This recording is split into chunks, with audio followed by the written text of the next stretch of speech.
আসসালামু আলাইকুম। রঙের মৌসুমে আবারও চলে এসেছি। আজকে আমি একটা আনারস ড্র করব। দেখেন কত সুন্দর একটা আনারস। প্রথমে আমি একটি স্কোয়ার শেপ এঁকে নিচ্ছি। স্কোয়ার শেপ এঁকে নেওয়ার পরে তারপরে হচ্ছে চার কোণা খুব সুন্দরভাবে আমি আনারসের শেপটা এঁকে নিচ্ছি। খুব ইজিভাবে স্কোয়ার দিয়ে আনারসটা এঁকে ফেলতে পারবো। প্রথমে আমি পেন্সিল দিয়ে এঁকে তারপরে মুছে ফেললাম, তারপরে হচ্ছে আমি সাইন পেন দিয়ে ডার্ক করে দিলাম। এটা হচ্ছে আমাদের বর্ডার লাইন হিসাবে ইউজ করতে পারি। তো এটা হচ্ছে আমার স্টুডেন্টদের বোঝার স্বার্থে আমি সাইন পেন দিয়ে খুব সুন্দরভাবে আমি ড্র করছি।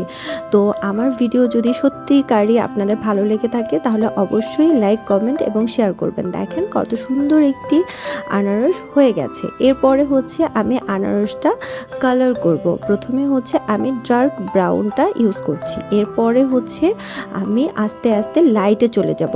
প্রথমে যে ডার্ক ব্রাউন দিয়েছি, এরপরে লাইট ব্রাউন করতে করতে আমি শেডিং করতে করতে আমি লাইটে চলে যাব। তো আমার পুরো ভিডিওতে আপনারা খুব সুন্দরভাবে ছোট সোনামণিরা এই ড্রটা করতে পারবে। আমার পেজের সাথেই থাকবেন এবং এই ছবিটা আমি আমার পেজে দিয়ে দিব। তো বাচ্চাদের বাসায় বসে আপনারা আর্ট করাতে পারবেন যদি আপনারা চান।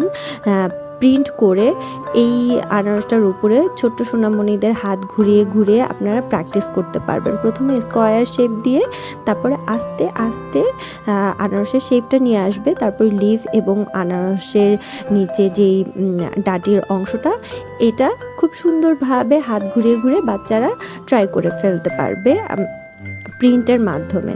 সো আমার পেজে আমি আনারসের ভিডিওটা এবং ছবিটা দিয়ে দিব অবশ্যই।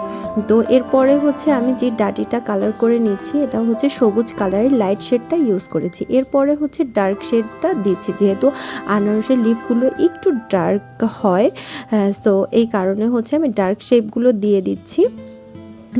নিচের অংশটা একদমই কমপ্লিট হয়ে গেছে। এরপরে লিফগুলো করে নিচ্ছি। প্রথমে ডার্ক কালার দিয়ে দিয়ে তারপরে হচ্ছে আস্তে আস্তে শেডিং করে লাইট কালার দিয়ে দিচ্ছি।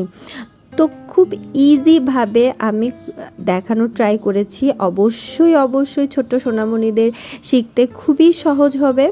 দেখেন কত সুন্দরভাবে আমি কালারগুলো দিয়ে দিচ্ছি। প্রত্যেকটা কালার, গ্রিন কালার মানে হচ্ছে গ্রিন কালার না, এবং হচ্ছে ব্রাউন কালার মানে ব্রাউন কালার না। প্রত্যেকটা কালারে হচ্ছে শেড দিতে হবে। এটা হচ্ছে পুশিয়ান ব্লু দিচ্ছি, কারণ হচ্ছে গাছের লিফের যে অংশটা সেখানে ডার্ক বোঝাতে হলে আমাদের পুশিয়ান ব্লুটা ইউজ করতে হবে। সো আমি যদি সবুজ কালার বলি, তার মানে হচ্ছে সবুজ কালার শুধু হবে না, অনেকগুলো শেডিং দিয়ে দিয়ে সবুজ কালার হতে হবে। ব্রাউন কালার মানে ব্রাউন কালার অনেকগুলো শেড হয়।